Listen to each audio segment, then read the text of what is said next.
إن الحمد لله نحمده ونستعينه ونؤمن به ونتوكل عليه. اللهم صل على محمد وعلى آل محمد كما صليت على إبراهيم وعلى آل إبراهيم إنك حميد مجيد. اللهم بارك على محمد وعلى آل محمد كما باركت على إبراهيم وعلى آل إبراهيم إنك حميد مجيد.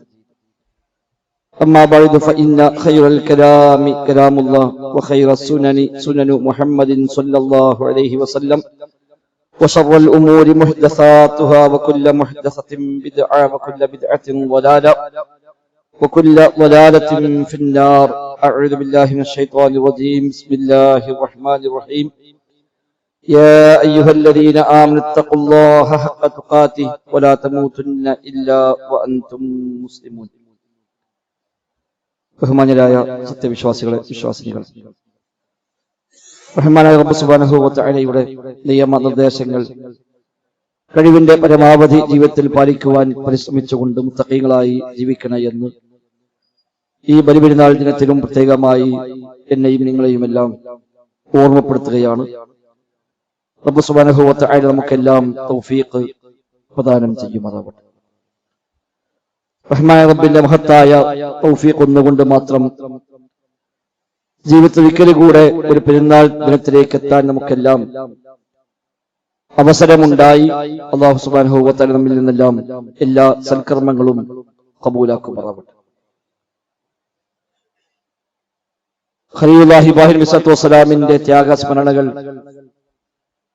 ധാരാളമായി നിറഞ്ഞു നിൽക്കുന്നതാണ് ബലിപെരുന്നാളും ഹജ്ജിന്റെ കർമ്മങ്ങളും ബലികർമ്മവും എല്ലാം അടങ്ങുന്ന ഈ ദിവസങ്ങളിലെ പ്രധാനപ്പെട്ട ഇബാദാത്തുകൾ എല്ലാം തന്നെ. അതോടൊപ്പം ഒരു വർഷത്തിലെ ഏറ്റവും മുഖ്യമായ, ഏറ്റവും പ്രാധാന്യമർഹിക്കുന്ന ദിനങ്ങളായി പരിചയപ്പെടുത്തപ്പെട്ടതും ദുൽഹിജ്ജ 1 മുതൽ 10 വരെയുള്ള 10 ദിവസങ്ങളാണ്. അല്ലാഹു തആല സത്യം ചെയ്ത് പറഞ്ഞ ദിവസങ്ങളാണിത്. വൽ ഫജ്ർ വലയാലിൻ അശ്ർ എന്ന് പറഞ്ഞ് സത്യം ചെയ്ത ഫജ്റാണ് സത്യം, പ്രഭാതമാണ് സത്യം, വലയാലിൻ അശ്ർ 10 രാത്രികൾ തന്നെയാണ് സത്യം എന്ന് പറഞ്ഞ ആ 10 ദിവസം എന്നത് ദുൽഹിജ്ജ 1 മുതൽ 10 വരെയുള്ള ദിവസങ്ങളാണ് എന്നാണ് ഏറ്റവും പ്രബലമായ മുഫസ്സിറുകളെ എല്ലാം വിശദീകരണം. കാരണം മറ്റു സമയങ്ങളൊന്നുമില്ലാത്ത ഇബാദത്തുകളെല്ലാം സംഗമിക്കുന്ന സന്ദർഭമാണ്.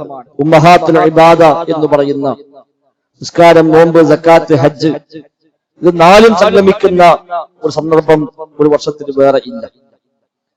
എല്ലാം സംഗമിക്കുന്ന പ്രധാനപ്പെട്ട ഇബാദത്തുകൾ 4ഉം സംഗമിക്കുന്ന സന്ദർഭങ്ങളായതുകൊണ്ടാണ് ഈ ദിവസങ്ങൾ ഏറെ മഹത്വമുള്ളതായി മാറുന്നത്. ഹജ്ജും ബലിപെരുന്നാളും ഇബ്രാഹിം നബിയും എല്ലാം നൽകുന്ന സന്ദേശങ്ങൾ ഏറ്റവും മുഖ്യമായ 3 സന്ദേശമാണ് ഇന്നത്തെ പെരുന്നാൾ സന്ദേശമായി നൽകാൻ ഉദ്ദേശിക്കുന്നത്. ഒന്നാമതായി തൗഹീദ് തന്നെയാണ്. ഇബ്രാഹിം നബി സല്ലല്ലാഹു അലൈഹി വസല്ലമാണ് തൗഹീദിന്റെ ഏറ്റവും വലിയ ത്യാഗം ചെയ്ത പ്രവാചകന്മാരിൽ ഒരാൾ. ഉലുൽ അസ്മ എന്ന് വിളിക്കപ്പെടുന്ന 5 പേർ അതിൽപ്പെട്ടവരാണല്ലോ ഇബ്രാഹിം നബി സല്ലല്ലാഹു അലൈഹി വസല്ലം. തൗഹീദിന് വേണ്ടി ഏത് ത്യാഗവും സഹിക്കാൻ തയ്യാറായി. ആ രംഗത്ത് ഒരു വിട്ടുവീഴ്ചയുമില്ലാതെ ഇന്നി വജ്ജഹതു വജ്ഹി ലില്ലദീ ഫത്തറ അസ്സമാവാതി വൽ അർള ഹനീഫൻ മുസ്ലിമ വമാ അന മിനൽ മുശ്രിക്കീൻ എന്ന് പ്രഖ്യാപിച്ചത് ഇബ്രാഹിം നബി സല്ലല്ലാഹു അലൈഹി വസല്ലമയാണ്. എന്റെ മുഖമിതാ ഞാൻ എന്റെ റബ്ബിലേക്ക് തിരിച്ചിരിക്കുന്നു. ഹനീഫൻ മുസ്ലിമ, ഋജുമനസ്കനായി, വളവില്ലാതെ വക്രതയില്ലാതെ നേർക്കുനേരെ റബ്ബിലേക്ക് തിരിച്ചവനാണ് ഞാൻ. ഇടയിൽ ആളാവശ്യമില്ല, അതേപോലെ വളഞ്ഞ വഴികളൊന്നുമില്ല. നേർക്കുനേരെ റബ്ബിലേക്ക് എന്റെ മുഖം ഞാൻ തിരിച്ചിരിക്കുന്നു. ഹനീഫൻ മുസ്ലിമൻ വമാ അന മിനൽ മുശ്രിക്കീൻ, ഞാൻ മുശ്രിക്കീങ്ങളിൽ പെട്ടവനല്ല.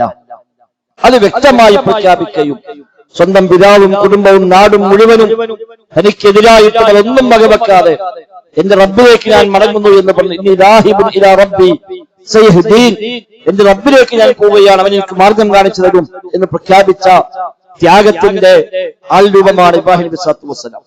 സ്വന്തം വീട്ടിൽ നിന്ന് പുറത്താക്കപ്പെടുമ്പോഴും നാട് വിട്ടു പോകേണ്ടി വന്നപ്പോഴും അതൊന്നും ഒരു കാര്യമായി എടുക്കാതെ റബ്ബിന് വേണ്ടി അതെല്ലാം ത്യജിക്കാൻ തയ്യാറാണ്. കാരണം ഇന്ന സ്വലാത്തി വനുസുകി വമഹ്യായ വമമാതി ലില്ലാഹി റബ്ബിൽ ആലമീൻ, എന്റെ നിസ്കാരം എന്റെ റബ്ബിന് മാത്രമാണ്, എന്റെ മുഴുവൻ ആരാധനാ കർമ്മങ്ങളും എന്റെ റബ്ബിന്റെ മാത്രമാണ് എന്ന് മാത്രമല്ല വമഹ്യായ വമമാതി, എന്റെ ജീവിതവും എന്റെ മരണവും ലില്ലാഹി റബ്ബിൽ ആലമീൻ, സർവ്വലോക രക്ഷിതാവായ അല്ലാഹുവിന് വേണ്ടി മാത്രമാണ്.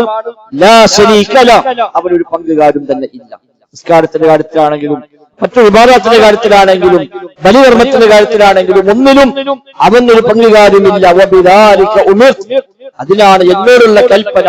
അതിനാൽ വഅന മിനൽ മുസ്ലിമീൻ, ഞാൻ മുസ്ലിമീങ്ങളിൽപ്പെട്ടവനാണ്, റബ്ബിന് കീഴ്പ്പെട്ടവരിൽ പെട്ടവനാണ് ഞാനെന്ന് പ്രഖ്യാപിച്ച ഇബ്രാഹിം നബി സ്വല്ലല്ലാഹു അലൈഹി വസല്ലം ആ സ്മരണയിൽ നിന്ന് ഒന്നാമത്തെയും ഏറ്റവും പ്രധാനപ്പെട്ടതുമായ സന്ദേശം തൗഹീദിന്റെ സന്ദേശം തന്നെയാണ്. എന്തെല്ലാം ഏതെല്ലാം പ്രശ്നങ്ങളും പ്രതിസന്ധികളും വന്നാലും ശരി, ലാ ഇലാഹ ഇല്ലല്ലാഹ് എന്ന, അല്ലാഹു അല്ലാതെ ഇലാഹില്ല എന്ന ആ പ്രഖ്യാപനം. വമാ അന മിനൽ മുശ്രിക്കീൻ, ഞാൻ മുശ്രിക്കീങ്ങളിൽപ്പെട്ടവനല്ല. വഅന മിനൽ മുസ്ലിമീൻ, ഞാൻ മുസ്ലിമീങ്ങളിൽപ്പെട്ടവനാണ്. ഈ വജ്ഹത്തു നമുക്ക് ജീവിതത്തിൽ പലപ്പോഴായി ചൊല്ലിപ്പോകുന്ന പ്രാർത്ഥന തന്നെയാണ്. ഇത് കേവലം ഒരു ചൊല്ലലല്ലാതെ അതൊരു ആശയമായി ഏറ്റെടുക്കാൻ ഈ പെരുന്നാൾ ദിനത്തിൽ നമുക്ക് സാധിക്കേണ്ടതുണ്ട് എന്നാണ് ഒന്നാമത്തെ ഈദ് സന്ദേശമായി നൽകാനുള്ളത്. രണ്ടാമത് ഇബ്രാഹിം നബിയുടെ പാതയിൽ രണ്ടാമത്തെ ഏറ്റവും വലിയ പാഠം തവക്കുലാണ്. എല്ലാ രംഗത്തും റബ്ബിനെ ഏൽപ്പിക്കുക എന്നാണ്. ഒരാളെയും ഭയപ്പെടാതെ, ഒരു സൃഷ്ടിയെയും വകവെക്കാതെ റഹ്മാനായ റബ്ബിന്റെ ഖദർ എന്താണോ, തീരുമാനം എന്താണോ അത് നടക്കും. ആ റബ്ബിനെല്ലാം ഏൽപ്പിച്ചു തവക്കൽത്തല്ല, എല്ലാം അല്ലാഹുവിനെ ഏൽപ്പിച്ചിരിക്കുന്നുവെന്ന ആ ഒരു പ്രഖ്യാപനം, അതും കേവലമായ പ്രഖ്യാപനമല്ല, ഒരു ബോർഡായി വീട്ടിലോ വാഹനത്തിലോ ഒട്ടിച്ചു വെച്ചാൽ മാത്രം ഉണ്ടാകുന്ന ഒന്നല്ല തവക്കുൽ എന്നത്. തീയിലേക്ക് എറിയപ്പെടുമ്പോഴും എനിക്കെന്റെ റബ്ബ് മതി എന്ന് പ്രഖ്യാപിച്ചത് ആ തവക്കുലിന്റെ യഥാർത്ഥ പ്രഖ്യാപനമാണ് നമ്മൾ അവിടെ കാണുന്നത്. അഗ്നി പരീക്ഷണമെന്ന് ആലങ്കാരികമായി നമ്മളൊക്കെ പറയാറുണ്ട്. യഥാർത്ഥത്തിൽ അനുഭവിച്ചവരാണ് ഇബ്രാഹിം നബി സ്വല്ലല്ലാഹു അലൈഹി വസല്ലം. ആളിക്കത്തുന്ന വലിയ അഗ്നികുണ്ഡത്തിലേക്ക് നഗ്നനായി വലിച്ചെറിയപ്പെടുമ്പോൾ പോലും ഹസ്ബി അല്ലാഹ്, എനിക്ക് അല്ലാഹ് മതി, വനിഅമൽ വക്കീൽ, എല്ലാം ഏൽപ്പിക്കാൻ ഏറ്റവും മതിയായ അല്ലാഹയാണ് എന്ന, അതാണ് തവക്കുൽ. ഈ തീയിൽ കത്തിക്കരിഞ്ഞു പോകാനാണ് റബ്ബിന് തീരുമാനമെങ്കിൽ അത് നടക്കും. അത് വേണ്ടെന്ന് വെക്കാൻ ആരെക്കൊണ്ടും കഴിയില്ല. അതല്ല, ആ തീ കൊണ്ട് എനിക്കൊന്നും വരാതിരിക്കാനാണോ എന്ന് റബ്ബിന്റെ തീരുമാനം, അതുണ്ടാകും. അല്ലാഹുമ്മ ലാ മാനിഅ ലിമാ അഅ്തൈത വലാ മുഅ്തി ലിമാ മനഅത, റബ്ബിനെ നൽകിയാൽ തടയുന്നവരില്ല, ഈ തടഞ്ഞാൽ നൽകുന്നവരുമില്ല. റഹ്മാൻ റബ്ബ് സുബ്ഹാനഹു വ തആല എല്ലാം നേരത്തെ തീരുമാനിച്ചതാണ്. കോടാനുകോടി കൊല്ലങ്ങൾക്ക് മുമ്പ് റബ്ബ് തീരുമാനിച്ച, റബ്ബ് അറിഞ്ഞ കാര്യങ്ങൾ മാത്രമാണ് ഖിയാമത്ത് വരെയും ഈ ലോകത്ത് നടന്നുകൊണ്ടേയിരിക്കുന്നത്. എങ്കിൽ പിന്നെ അത് ആവലാതിപ്പെടേണ്ട കാര്യമില്ല, അത് പൊറുതികേട് ആവശ്യമില്ല. റബ്ബ് സുബ്ഹാനഹു വ തആല നമ്മോട് എന്താണോ ചെയ്യാൻ പറഞ്ഞത് അത് ചെയ്യുക, ബാക്കി റബ്ബിലേക്ക് ഏൽപ്പിക്കുക. അതാണ് തവക്കുൽ. അസ്ബാബുകളെ പ്രാവർത്തികമാക്കുക, അല്ല നിശ്ചയിച്ച, അല്ല ചെയ്യാൻ പറഞ്ഞ കാര്യകാരണങ്ങളെ പ്രാവർത്തികമാക്കുകയും അതിനപ്പുറമുള്ളത് പടച്ചവനെ ഏൽപ്പിക്കുകയും ചെയ്യുക, ആണ് തവക്കുൽ. സ്വന്തം മകനെ അറുക്കാൻ പറയുമ്പോഴും ഒന്നും ആലോചിക്കാതെ എന്റെ റബ്ബിന് വേണ്ടി ചെയ്യാൻ തയ്യാറാണ് എന്ന ആ ഒരു മനസ്സ്, നാട് വിട്ടു പോകാൻ പറയുമ്പോൾ തയ്യാറായ ഒരു മനസ്സ്, തീയിലേക്ക് എറിയപ്പെടുമ്പോൾ അതും സ്വീകരിക്കാൻ സജ്ജമായ ഒരു മനസ്സ്. എന്തു സംഭവിച്ചാലും എനിക്കെന്റെ റബ്ബ് മതി. നബി തങ്ങൾ പറഞ്ഞു, ഹസ്ബി അല്ലാഹ് എന്ന ഈ പ്രഖ്യാപനം രണ്ടു ഘട്ടത്തിൽ ചരിത്രത്തിൽ അത് ഏറ്റവും അങ്ങേയറ്റത്തെ ത്യാഗപൂർണമായ രണ്ടു ഘട്ടങ്ങൾ പ്രഖ്യാപിക്കപ്പെട്ടിട്ടുണ്ട്. അതിൽ ഒന്ന് ഇബ്രാഹിം നബി സ്വല്ലല്ലാഹു അലൈഹി വസല്ലമിന്റെ ഈ പ്രഖ്യാപനമാണ്. അത്ര വലിയ കടുത്ത പരീക്ഷണം വരുമ്പോഴും കുലുങ്ങാതെ ഹസ്ബി അല്ലാഹ്, എനിക്ക് അല്ലാഹ് മതി, നിഅമൽ വക്കീൽ, എല്ലാം ഏൽപ്പിക്കാൻ മതിയായ അല്ലാഹയാണ് എന്ന ആ പ്രഖ്യാപനം. മറ്റൊന്ന് മുഹമ്മദ് നബിയും സ്വഹാബിമാരുമാണ് അതിന് ശേഷമുണ്ടായ അടുത്തൊരു ഏറ്റുമുട്ടലിന്റെ പശ്ചാത്തലത്തിൽ അവർ പ്രഖ്യാപിച്ച പ്രഖ്യാപനം സൂറത്ത് ആൽ ഇംറാനിൽ അതെടുത്തു പറയുന്നുമുണ്ട്. ആ ഒരു തവക്കുലിന്റെ പാഠമാണ് നാം ഇതിൽ നിന്ന് ഏറ്റെടുക്കേണ്ടത്. അതോടൊപ്പം മൂന്നാമതായി തവാദു ആണ്, വിനയമാണ്. ഹജ്ജിന്റെ വേള നമ്മുടെ മനസ്സിൽ ഓർമ്മ വരണം. ലക്ഷക്കണക്കായ ആളുകളാണ് ഇന്ന് മിനയിലുള്ളത്. അവർ ഇന്നലെ ജംറയിൽ എറിഞ്ഞു, കഴിഞ്ഞ ദിവസം അറഫയിൽ സംഗമിച്ചു, എല്ലാം കഴിഞ്ഞു. ഇന്നും നാളെയും അവരവിടെ ജംറയിൽ എറിയുന്നു, തവാഫ് ചെയ്യുന്നു, സഈ ചെയ്യുന്നു, മറ്റു കർമ്മങ്ങൾ ചെയ്യാൻ ബാക്കിയുള്ളവർ അതും നിർവഹിക്കുന്നു. വല്ലാത്തൊരു വിനയത്തിന്റെ പാഠമുണ്ട് അവിടെ. അഹങ്കാരമില്ലാത്ത വിനയത്തിന്റെ പാഠമാണ് ഹജ്ജ് നൽകുന്ന ഏറ്റവും വലിയ പാഠം. ലോകത്തിന് വ്യത്യസ്തമായ തരത്തിലുള്ള ആളുകൾ ഹജ്ജിനായി വന്നു. അതിൽ പണക്കാരുണ്ട്, വലിയ വലിയ നേതാക്കന്മാരുണ്ട്, വലിയ വലിയ വിദ്യാസമ്പന്നരായ ആളുകളുണ്ട്, വ്യത്യസ്തമായ തലങ്ങളിൽ പണം ഒപ്പിച്ചുണ്ടാക്കി പോയ മനുഷ്യന്മാരുണ്ട്. അതിലൂടെയും ഔദാര്യത്താലാണെങ്കിലും അവിടെ എത്തിപ്പെട്ട ആളുകളുമുണ്ട്. എല്ലാവരും ഒരേ വേഷമാണ്. രണ്ട് തുണിയിൽ പൊതിഞ്ഞുകൊണ്ട് എല്ലാവരും കഴിഞ്ഞുകൂടുന്ന ആ ഒരു രംഗം അത് ചില ഓർമ്മകൾ നമുക്ക് നൽകുന്നുണ്ട്. 3 കഷ്ണം പൊതിഞ്ഞ് പോകാനുള്ളവരാണ് നമ്മളൊക്കെ എന്ന തിരിച്ചറിവ് അവിടെ ഉണ്ടാകണം. അതുപോലെ മുസ്ദലിഫയിൽ മിനയിലെല്ലാം കഴിഞ്ഞുകൂടുന്ന ആ ദിനയാത്രകൾ അത് ചില പാഠങ്ങൾ മനുഷ്യർക്ക് നൽകുന്നുണ്ട്. അവിടെ എല്ലാവരും റബ്ബിലേക്കാണ്. ലബ്ബൈക അല്ലാഹുമ്മ ലബ്ബൈക, റബ്ബേ നിനക്കിതാ ഉത്തരം ചെയ്തുകൊണ്ട് വന്നിരിക്കുന്നു. ലബ്ബൈക ലാ ശരീക ലക്, അവിടെയും അതാണ് റബ്ബേ നിനക്ക് പങ്കുകാരില്ല, അവിടെ പങ്കു ചേർക്കാൻ ആരുമില്ല. എത്ര വലിയവരാണെങ്കിലും ശരി, വലിയ അമ്പിയാക്കളോ മഹാന്മാരോ അല്ലാത്തവരോ എന്തൊക്കെ പേരിട്ട് ആരൊക്കെ പരിചയപ്പെടുത്തിയാലും ശരി, ലോകം നിയന്ത്രിക്കുന്ന മുദബ്ബിറാണ് എന്നോ ഔസലായുധമാണ് എന്നോ ഖുത്ബുൽ അഖ്താബാണ് എന്നൊക്കെ പേരിട്ട് കൊണ്ടുവരും. അതൊന്നും കാര്യമല്ല, ഒന്നുമില്ല. ലാ ശരീക ലക്, റബ്ബിലേക്ക് പങ്കുകാരില്ല, എല്ലാം റബ്ബിലേക്കാണ്. ആ ഒറ്റ മുദ്രാവാക്യം, ആ ഒറ്റ പ്രഖ്യാപനവുമായി ലക്ഷക്കണക്കിന് മനുഷ്യന്മാർ വർണ്ണ വ്യത്യാസമില്ലാതെ, അതേപോലെ തന്റെ സ്ഥാനമാനങ്ങളിൽ ഏറ്റ വ്യത്യാസങ്ങളില്ലാതെ, ആരും ആരാണെന്ന് തിരിച്ചറിയാതെ ഒരേ വേഷത്തിൽ ഒരു വസ്ത്രം ഉടുക്കാനും ഒരു വസ്ത്രം പുതക്കാനുമായി 2 വസ്ത്രത്തിലായിക്കൊണ്ട് പുരുഷന്മാർ മുഴുവനും ഒരേ വേഷം സ്വീകരിച്ചുകൊണ്ട് സംഗമിക്കുമ്പോൾ വലിയ ചില തിരിച്ചറിവുകൾ അത് നൽകുന്നുണ്ട്. നമ്മുടെ ജീവിതം അത്ര തന്നെ ഉള്ളൂ. എത്രയൊക്കെ അഹങ്കാരം കാണിച്ചാലും അതൊക്കെ ഇന്നല്ലെങ്കിൽ നാളെ അവസാനിക്കാവുന്നതാണ്. അത് കഴിഞ്ഞ് റബ്ബിലേക്ക് മടങ്ങണം. ഒന്നിൽ ഒറ്റ തുണിയിൽ അല്ലെങ്കിൽ 3 തുണിയിൽ പൊതിഞ്ഞുകൊണ്ട് കൊണ്ടുപോകാനുള്ളതാണ് ഈ തടിയെല്ലാം എന്ന തിരിച്ചറിവാണ് സഹോദരങ്ങൾ നമുക്കുണ്ടാവേണ്ടത്. ഈ പാഠങ്ങൾ മറക്കാതെ ഈ ആഘോഷത്തെയും ആഘോഷിക്കാൻ നമുക്ക് സാധിക്കണം.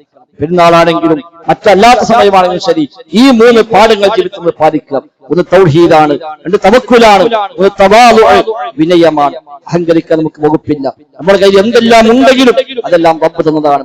ഒന്നുമില്ലെങ്കിലും അത് റബ്ബ് തരാതെ തടഞ്ഞു വെച്ചതാണ്. ആ റബ്ബിന്റെ വിനയാന്വിതരായ അടിമകളായി മാറാൻ നമുക്ക് സാധിക്കണം. എല്ലാ ഹറാമുകളെയും ഹറാമുകളായി കാണുക, എല്ലാ ഹലാലുകളെയും ഹലാലുകളായി കാണുക. പെരുന്നാൾ ആഘോഷിക്കാവുന്നതാണ്. നബി തങ്ങൾ പറഞ്ഞു, അയ്യാമു മിന അയ്യാമു അക്ലിൻ വശുർബിൻ വദിക്രില്ല. മിന ദിവസങ്ങൾ അഥവാ ദുൽഹിജ്ജ 10, 11, 12, 13 ഈ ദിവസങ്ങൾ അയ്യാമു അക്ലിൻ വശുർബിൻ വദിക്രില്ല, തീറ്റയുടെയും കുടിയുടെയും ദൈവസ്മരണയുടെയും ദിവസങ്ങളാണ് എന്ന്. ഭക്ഷണം കഴിക്കണമെന്ന്, നോമ്പ് നോക്കാൻ പാടില്ല എന്ന് പ്രത്യേകം പറഞ്ഞു. നോമ്പ് നോക്കാൻ നിഷിദ്ധമാക്കപ്പെട്ട ദിവസങ്ങളാണല്ലോ ഈ ദിവസങ്ങൾ. അന്ന് ഭക്ഷണം കഴിക്കണം, അതേപോലെ ആഘോഷം വേണം. എന്നാൽ വലിക്കില്ല, ദൈവസ്മരണയും വേണം. അല്ലാഹനെ മറന്നുകൊണ്ടുള്ള ഒരു ആഘോഷമില്ല. ടൂറിന്റെ പേരിൽ അതേപോലെ ആഘോഷത്തിന്റെ പേരിലൊക്കെ എല്ലാ തൊഴിൽവാസനം ചെയ്യുന്ന രീതി ശരിയല്ല. ലഹരികളാണ് പലപ്പോഴും ആഘോഷങ്ങൾക്ക് ഏറ്റവും വലിയ ആവേശമായി ഇന്ന് ആളുകൾ ഏറ്റെടുക്കുന്നത്. ലഹരി ഒരു ഘട്ടത്തിൽ നമുക്ക് അനുവദനീയമല്ല. എല്ലാ തിന്മകളെയും മാതാവാണ് മദ്യമെന്ന പ്രവാചക വചനം നമുക്ക് ഓർമ്മയുണ്ടാവണം. കുടുംബ ബന്ധങ്ങൾ ചേർക്കപ്പെടണം. വേഷവിധാനങ്ങൾ പ്രത്യേകമായി ശ്രദ്ധിക്കണം. പരസ്പരം എല്ലാവരും അങ്ങോട്ടും ഇങ്ങോട്ടും ആ എല്ലാ തരത്തിലുള്ള ബഹുമാനങ്ങളും ആദരവും വകവെച്ചു കൊടുക്കാൻ പ്രത്യേകമായി സാധിക്കണം. രോഗികളെ സന്ദർശിക്കാൻ, പ്രായമായവരെ സമാധാനിപ്പിക്കാൻ, കുടുംബ ബന്ധങ്ങളെ ചേർക്കാനൊക്കെ ഈ ദിവസങ്ങൾ നമുക്ക് നിമിത്തമായി മാറണം. അങ്ങനെ പെരുന്നാളും ഖൈറായി മാറുന്ന, അത് നാളെ പ്രകൃതിക്ക് മുതൽക്കൂട്ടായി മാറുന്ന ഒരു രീതിയിൽ നമ്മുടെ ഈ ജീവിതത്തിൽ നാം ക്രമീകരിക്കാൻ ശ്രമിക്കുക. പെരുന്നാൾ ദിവസത്തിൽ നിബിധങ്ങൾ പ്രത്യേകമായി സ്വതക്ക ചെയ്യാൻ ആവശ്യപ്പെട്ടിട്ടുണ്ട്. ഈ ദിവസം നാം അതിന് പ്രത്യേകമായി ഒരു സമയം കണ്ടെത്താൻ കൂടി ശ്രമിക്കണം. പള്ളിയിൽ നമുക്ക് സ്വതക്ക ചെയ്യാൻ അവസരമുണ്ട്, അത് ഉപയോഗപ്പെടുത്താം. അതല്ല, ഈ ദിവസത്തെ എപ്പോഴെങ്കിലും നമ്മുടെ കുടുംബത്തിൽ അയൽവാസികൾ നാമുമായി ബന്ധപ്പെട്ട ആളുകൾക്ക് നാം സഹായിക്കേണ്ട പലരുമുണ്ടെങ്കിൽ ഈ ദിവസം സ്വതക്ക പ്രത്യേകമായി പ്രോത്സാഹിപ്പിക്കപ്പെട്ട കാര്യമാണ് എന്ന ഓർമ്മയോടുകൂടി നാം കൈകാര്യം ചെയ്യുക. അല്ലാഹു സുബ്ഹാനഹു വ തആല എല്ലാ അർത്ഥത്തിലുമുള്ള ഖൈറും ബർക്കത്തും നൽകി അനുഗ്രഹിക്കുമാറാവട്ടെ. ഈ ദിവസങ്ങൾ തക്ബീറുകൾ നമ്മൾ വർദ്ധിപ്പിക്കുക. വിശേഷ 5 നേരത്തെ നിസ്കാരങ്ങൾക്ക് പുറകെ പ്രത്യേകമായി പഠിപ്പിക്കപ്പെട്ടതാണ് തക്ബീറുകൾ.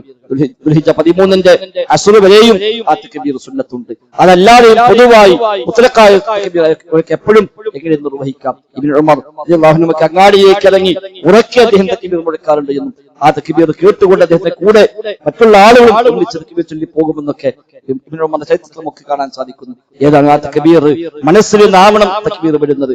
ആ നിലക്ക് ഈ സന്ദേശങ്ങൾ ജീവിതത്തിൽ പാലിച്ചുകൊണ്ട് ജീവിതത്തിൽ ക്രമീകരിക്കാൻ നാം പരിശ്രമിക്കുക. റബ്ബ് സുബ്ഹാനഹു വ തആല തൗഫീഖ് നൽകി അനുഗ്രഹിക്കുമാറാവട്ടെ. ബറക്കല്ലാഹു ഫീനാ ജമീഅ. അല്ലാഹുമ്മ ഗ്ഫിർ ലിൽ മുഅ്മിനീന വൽ മുഅ്മിനാത്ത് വൽ മുസ്ലിമീന വൽ മുസ്ലിമാത്ത് അൽ അഹ്യാഇ മിൻഹും വൽ അംവാത്ത് إنك مجيب الدعوات وقاضي الحاجات ربنا اصرف عنا عذاب جهنم إن عذابها كان غراما إنها ساءت مستقرا ومقاما ربنا تقبل منا ربنا تقبل منا ربنا تقبل منا إنك أنت السميع العليم وتب علينا إنك أنت التواب الرحيم وصلى الله وسلم على محمد وآله وصحبه أجمعين والحمد لله رب العالمين. السلام عليكم ورحمة الله وبركاته.